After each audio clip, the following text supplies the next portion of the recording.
Hello，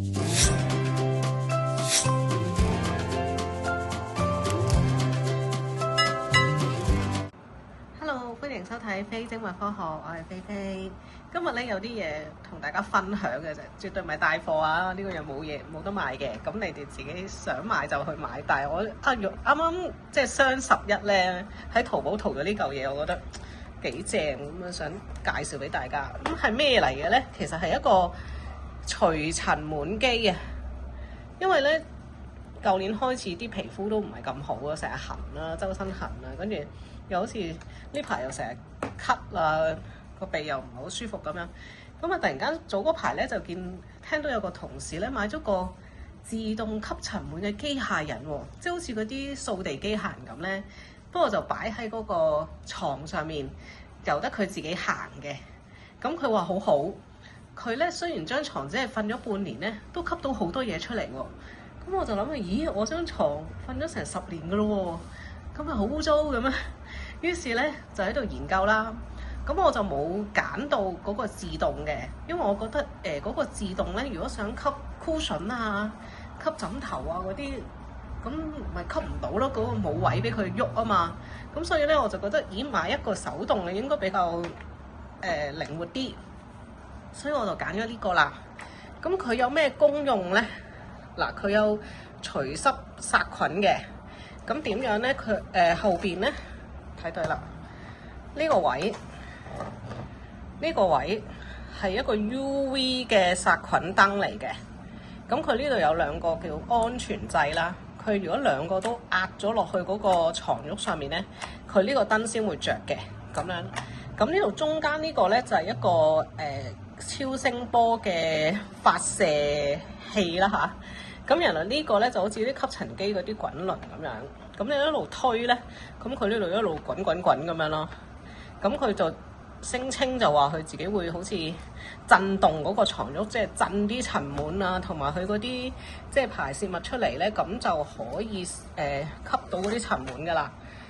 咁咧，佢呢度如果着咗燈咧，即係開咗掣咧，佢呢度就會有燈噶啦，即係邊樣嘢出現咯。咁如果頭先咪話嗰個 UV 咧，你冇壓實嗰兩個安全掣嘅話咧，咁佢呢度咧就會唔着燈嘅。咁跟住呢度就其他嘢啦。咁同埋佢呢度有得感應嗰個塵蟎嘅。咁即係話如果有多嗰陣，佢呢邊就紅色；或少嗰陣就綠色喎，就係咁啦。咁佢呢個設計咧，就呢邊係擺啲塵嘅，呢邊係一個叫咩咧？濾芯啊，係啦。咁 suppose 啲塵就會喺晒呢邊嘅。咁我自己就吸過我嗰張牀啦，就好恐怖嘅。咁我今日咧就係嚟我媽咪屋企幫佢吸嘅。咁而家咧就去嗰個牀嗰邊啦。好啦，而家嚟到呢張牀嗰度，呢張牀都瞓咗10年以上噶啦，咁所以預計都唔少嘢。咁我咧等陣就開機。咁佢嘅說明書嗰度指示咧就係話，慢慢嘅每1米嘅速度唔好多過20秒，即係要好慢咁樣，要起碼20秒行1米嘅。咁然後咧來回做3次。咁我而家咧就試下做第一次先。咁啊條線佢都俾得幾長嘅，所以都咁啊開機，我開俾大家睇下。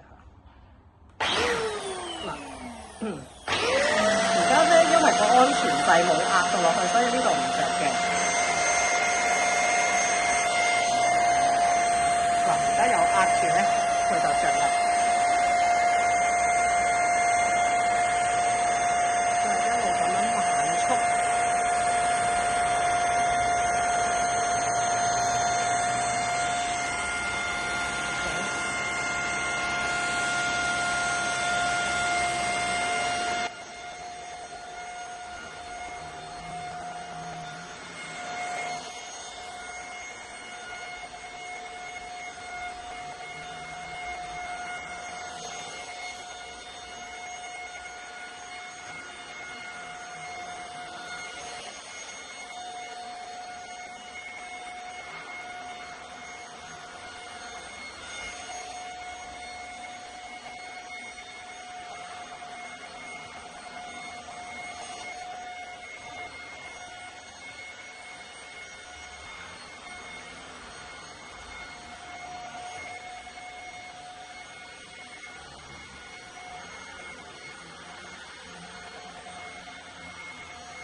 一 round 啊，呢度咧會熱嘅，咁佢聲稱就話佢有個安全裝置，如果太熱咧，佢會自己熄機嘅。咁而家咧，我吸咗一次之後咧，大家睇下呢個啊，呢個杯裏邊，哇幾恐怖，已經有好多塵啦，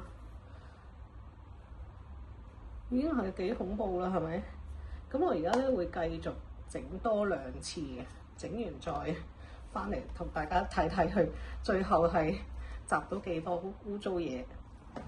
我而家準備咗個膠袋，然後咧就要將呢個嘢拆出嚟。佢點樣咧？就呢度而家 lock 住嘅呢個箭嘴指住呢度，跟住擰過去前面咧就會 unlock。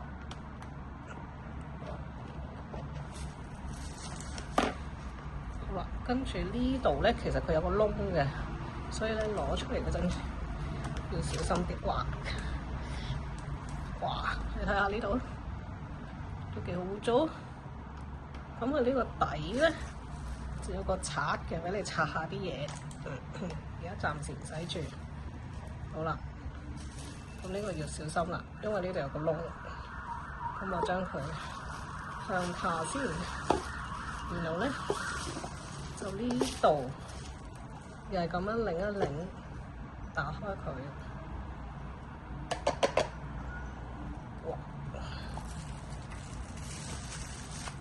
見唔見到啊？幾多污糟嘢！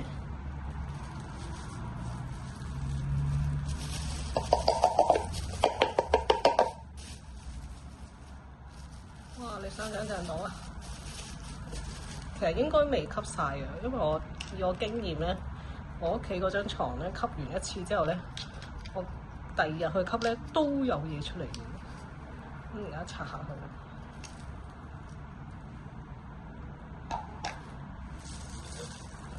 跟住呢度又有好多做都要洗，不過而家簡單倒走咗啲垃圾先。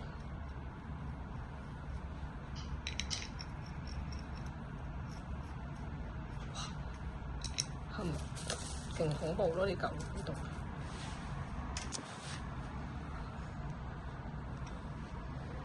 裝翻落去。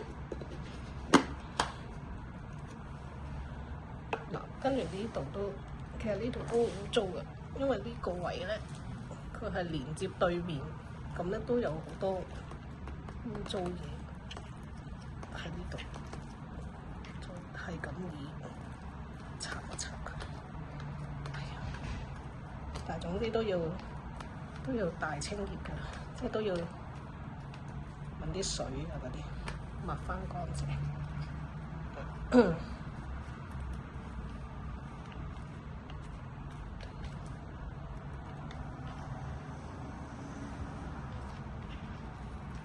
即係嗰啲塵蟎同埋佢嗰啲叫咩啊？便便啊，係核突啲啦，就係塵蟎便便，就係呢啲嘢啦，就令到大家過敏啦，容易啲小朋友咧，如果皮膚敏感啊、濕疹啊、鼻敏感啊嗰啲，好可能就係因為呢樣嘢啊。哇！咁其實呢邊咧，呢邊咧相對嚟講就乾淨嘅，但係都係有少少呢啲。咁不過呢個就暫時而家唔清潔啦。佢個做法都一樣可以拎出嚟嘅。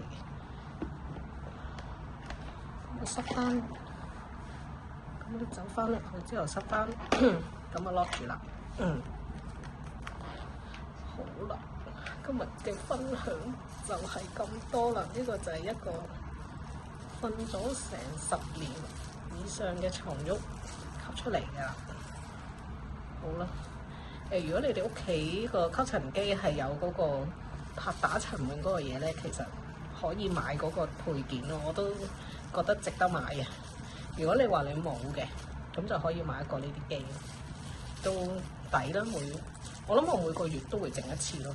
如果見到咁恐怖，係咯，好啦，多謝各位。